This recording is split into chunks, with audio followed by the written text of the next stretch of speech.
The number of runs Rohit Sharma has scored in the Border Gavaskar Trophy (BGT) so far is one more than the number of wickets, 30, Jasprit Bumrah has picked since landing in Australia last month. 3 tests, 5 innings, 31 runs.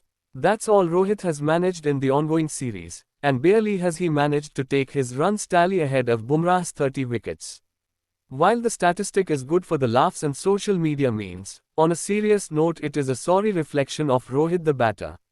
Not that he has come across as a tactically sound and proactive test captain, but the extended lean patch has clearly and further deteriorated his decision-making.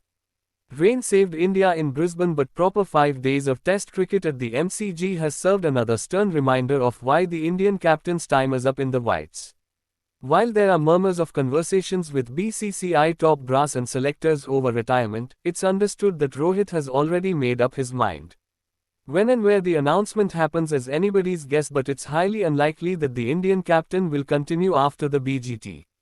Rohit would undoubtedly like to convince selectors to allow him to stay for the World Test Championship (WTC) final, should India pull off a miracle and make it there.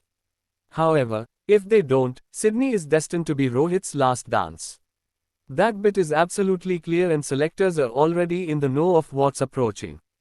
However, the bigger question at this stage is not about retirement but whether Rohit deserves to be in the playing 11 at all.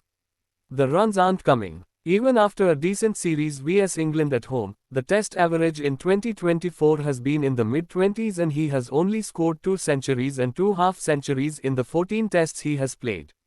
619 runs in 14 tests would have pushed any batter out of the setup, but Rohit, because of captaincy and reputation, has managed to hang on longer than he should have.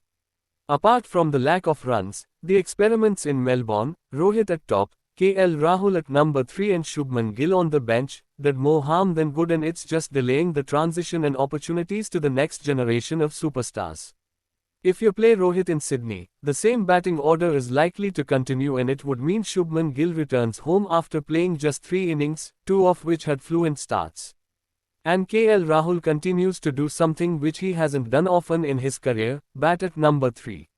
Australia have seen numerous test retirements in the past, but for India, more important than the retirement is the smooth transition.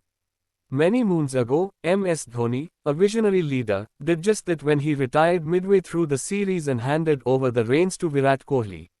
Will Rohit follow suit or wait for the "why nots" to get louder?